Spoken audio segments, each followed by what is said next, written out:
Bienvenido,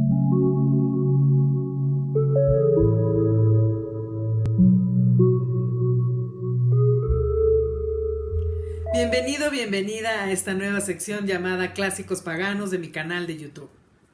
Gracias al interés de la Secretaría de Cultura del Estado de Querétaro y a su titular, la licenciada Paulina Aguado, por motivar a incentivar la lectura en nuestro país, hoy pudo hacer posible la producción y realización de esta nueva categoría de la literatura que narro para ti. Como bien lo dice su nombre, ahora abordaremos a aquellos escritores y escritoras que han pasado a la posteridad por sus grandes obras. Mi nombre es Susana Pagano, soy escritora y te agradezco con el alma que me acompañes en esta increíble aventura en la que abordaremos cuentos y relatos breves, escritos por mentes privilegiadas de la pluma. Si ya me conoces, sabrás que existe un escritor que ha dejado una impronta en mi vida literaria y en mi escritura. Un hombre tímido, taciturno y melancólico, cuya poesía narrativa se filtra por todos los polos de la piel del lector. Por supuesto, estoy hablando de Juan Rulfo. ¿Quién si no?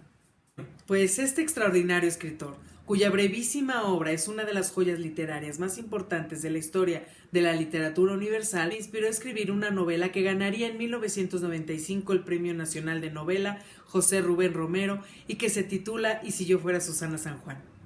Ya te imaginarás lo importante que Rulfo ha sido para mí a lo largo de mi carrera literaria. Juan Rulfo nació en Sayula, Jalisco, en 1917. Huérfano a temprana edad y habiendo crecido en un México convulso y violento a causa de la Revolución Mexicana, el joven Juan vivió un tiempo con su abuela y otro en el orfanato Luis Silva de Guadalajara. Y como es natural, esta infancia marcaría el carácter y la obra de Rulfo. No es necesario haber leído nada acerca de su biografía para adivinar el halo de tristeza que envolvía al escritor mexicano y que se ve reflejado en sus fotografías.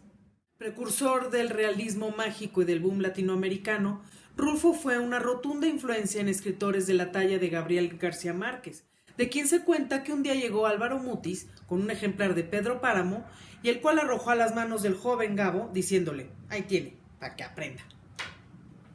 El futuro premio Nobel de Literatura no pudo dejar el libro hasta haber devorado la novela no una, sino 5 veces.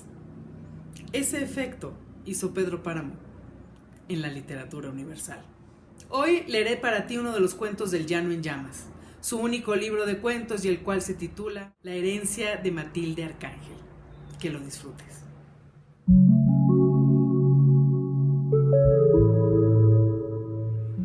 En Corazón de María vivían no hace mucho tiempo un padre y un hijo conocidos como los eremites, si acaso porque los dos se llamaban Euremios. Uno, Euremio Cedillo, otro, Euremio Cedillo también, aunque no costaba ningún trabajo distinguirlos, ya que uno le sacaba al otro una ventaja de 25 años bien colmados. Lo colmado estaba en lo alto y garrudo de que lo había dotado la benevolencia de Dios nuestro Señor al Euremio grande. En cambio el chico lo había hecho todo al revésado, hasta se dice que de entendimiento. Y por si fuera poco, el estar trabado de flaco vivía, si es que todavía vive, aplastado por el odio como por una piedra, y válido es decirlo, su desventura fue la de haber nacido. Quien más lo aborrecía era su padre, por más cierto mi compadre, porque yo le bauticé al muchacho. Y parece que por hacer lo que hacía se atenía a su estatura. Era un hombrón así de grande, que hasta daba coraje estar junto a él y sopesar su fuerza, aunque fuera con la mirada. Al verlo, uno se sentía como si a uno lo hubieran hecho de mala gana, o con desperdicios. Fue en Corazón de María, abarcando los alrededores, el único caso de un hombre que creciera tanto hacia arriba, siendo que los de por ese rumbo crecen a lo ancho y son bajitos. Hasta se dice que es ahí donde se originan los chaparros, y chaparra es ahí la gente, y hasta su condición. Ojalá que ninguno de los presentes se ofenda, por si es de allá, pero yo me sostengo en mi juicio. Y regresando donde estábamos, les comenzaba a platicar de unos fulanos que vivieron hace tiempo en Corazón de María. Euremio Grande tenía un rancho apodado Las Ánimas, venido a menos por muchos trastornos, aunque el mayor de todo fue el descuido. Y es que nunca quiso dejarle esa herencia al hijo, que como ya les dije, era mi ahijado. Se lo bebió entero a tragos de vingarrote, que conseguía vendiendo pedazo tras pedazo de rancho, y con el único fin de que el muchacho no encontrara cuando creciera, de dónde agarrarse para vivir. Y casi lo logró. El hijo apenas si se levantó un poco sobre la tierra, hecho una pura lástima, y más que nada debido a unos cuantos compadecidos que le ayudaron a enderezarse, porque su padre ni se ocupó de él, antes parecía que se le cuajaba la sangre de solo verlo.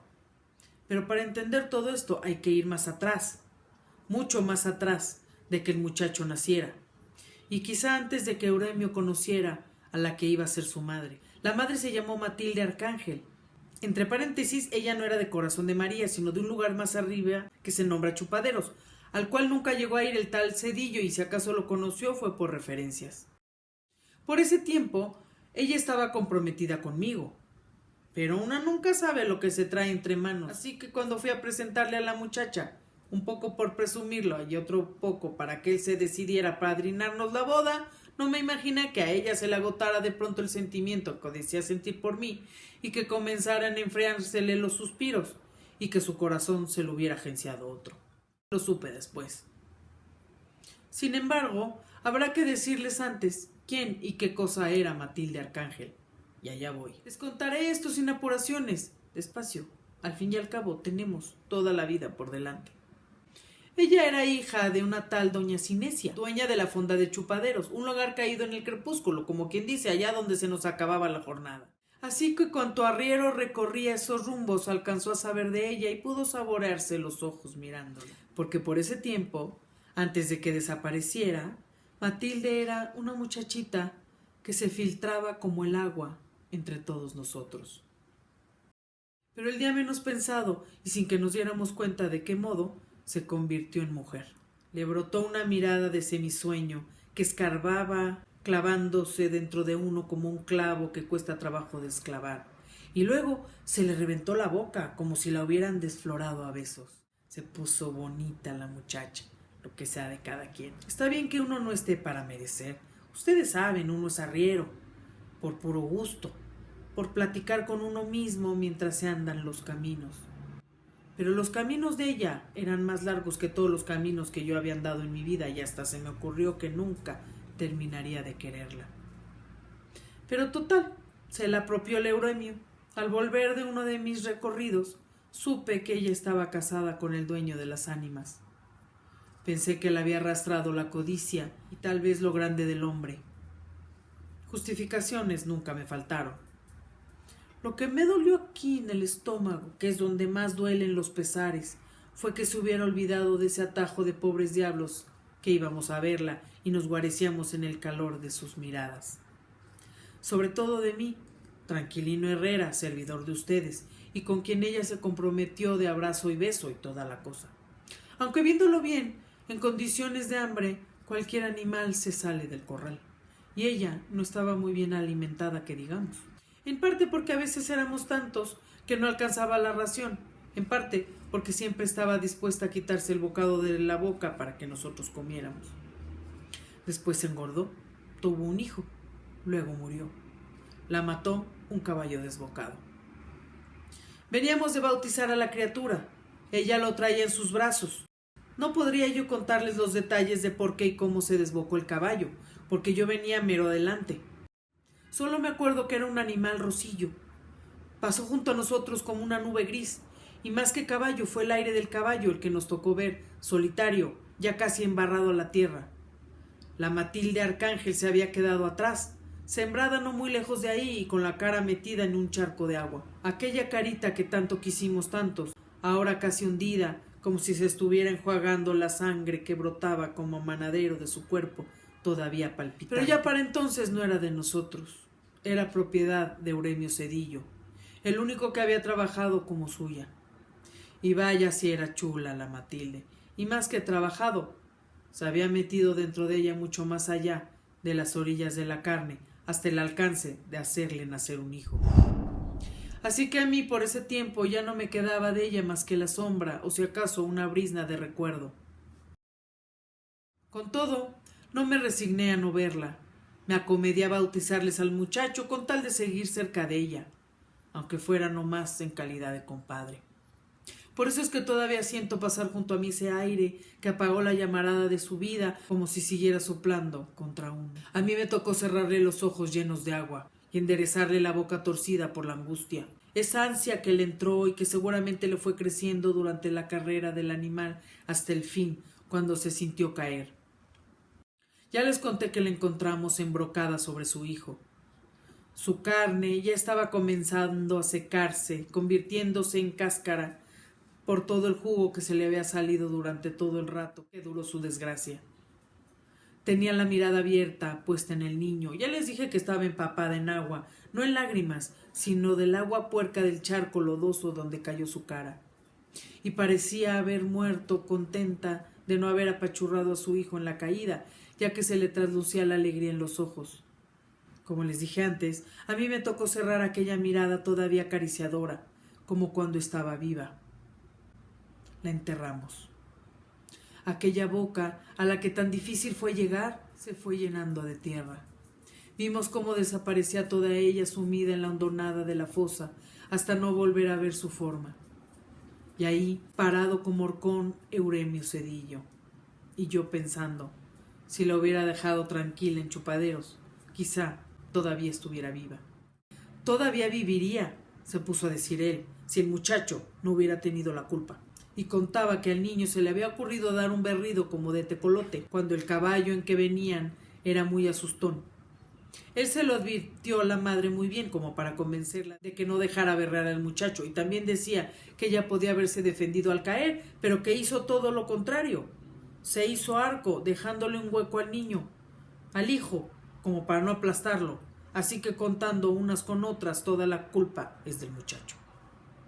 Da unos berridos que hasta uno se espanta. ¿Y yo para qué voy a quererlo? Él de nada me sirve, la otra podía haberme dado más y todos los hijos que yo quisiera, pero no me dejó ni siquiera saborearla. Y así se soltaba diciendo cosas y más cosas, de modo que ya uno no sabía si era pena o coraje el que sentía por la muerta. Lo que sí se supo siempre fue el odio que le tuvo al hijo. Y era de eso de lo que yo les estaba platicando desde el principio. El Euremio se dio a la bebida, comenzó a cambiar pedazos de sus tierras por botellas de vingarrote. Después lo compraba hasta por barricas. A mí me tocó una vez fletear toda una recua con puras barricas de vingarrote consignadas al Euremio. Ahí entregó todo su esfuerzo, en eso y en golpear a mi ahijado hasta que se le cansaba el brazo. Ya para eso habían pasado muchos años.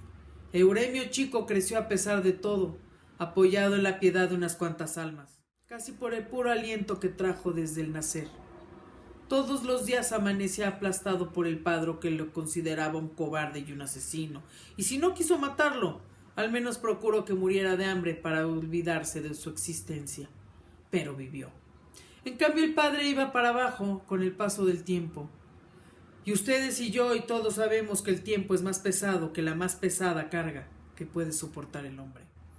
Así, aunque siguió manteniendo sus rencores, se le fue mermando el odio hasta convertir sus dos vidas en una vida en soledad. Yo los procuraba poco.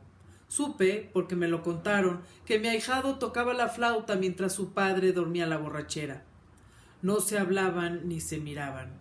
Pero aún después de anochecer se oía en todo corazón de María la música de la flauta, y a veces se seguía oyendo mucho más allá de la medianoche. Bueno, para no alargarles más la cosa, un día quieto, de esos que abundan mucho en estos pueblos, llegaron unos revoltosos a Corazón de María. Casi ni ruido hicieron, porque las calles estaban llenas de hierba, así que su paso fue en silencio, aunque todos venían montados en bestias. Dicen que aquello estaba tan calmado que ellos cruzaron tan sin armar alboroto que se oía el grito del somormujo y el canto de los grillos, y que más que ellos lo que más se oía era la musiquita de una flauta que se les agregó al pasar frente a la casa de los eremites y se fue alejando, yéndose hasta desaparecer. ¿Quién sabe qué clase de revoltosos serían ni qué andarían haciendo? Lo cierto, y esto también me lo contaron, fue que a pocos días pasaron también sin detenerse tropas del gobierno, y que en esa ocasión Euremio el viejo, que a esas alturas ya estaba un tanto achacoso, les pidió que lo llevaran. Parece que contó que tenía cuentas pendientes con uno de aquellos bandidos que iban a perseguir. Y sí, lo aceptaron. Salió de su casa a caballo, y con el rifle en la mano, galopando para alcanzar a las tropas. Era alto, como antes les decía, que más que un hombre parecía una banderola, por eso de que llevaba el greñero al aire, pues no se preocupó de buscar el sombrero. Y por algunos días no se supo nada. Todo siguió igual de tranquilo. A mí me tocó llegar entonces. Venía de abajo, donde también nada se rumoreaba. Hasta que de pronto comenzó a llegar gente. Coamileros, ¿saben ustedes? Unos fulanos que se pasan parte de su vida arrendados en las laderas de los montes y que si bajan a los pueblos es en procura de algo o porque algo les preocupa. Ahora los había hecho bajar el susto. Llegaron diciendo que allá en los cerros estaban peleando desde hacía varios días y que por ahí venían ya unos casi de arribada. Pasó la tarde sin ver pasar a nadie. Llegó la noche. Algunos pensamos que tal vez hubieran agarrado otro camino. Esperamos detrás de las puertas cerradas. Dieron las 9 y las 10 en el reloj de la iglesia. Y casi con la campana de las horas se oyó el mugido del cuerno. Luego el trote de caballos. Entonces yo me asomé a ver quiénes eran y vi un montón de desarrapados montados en caballos flacos, unos estilando sangre y otros seguramente dormidos porque cabeceaban. Se siguieron de largo. Cuando ya parecía que había terminado el desfile de figuras oscuras que apenas si se distinguía de la noche, comenzó a oírse, primero apenitas y después más clara, la música de una flauta. Y a poco rato vi venir a mi ahijado Euremio montado en el caballo de mi compadre Euremio Cedillo. Venía en ancas, con la mano izquierda dándole duro su flauta, mientras que con la derecha sostenía, atravesado sobre la silla, el cuerpo de su padre muerto.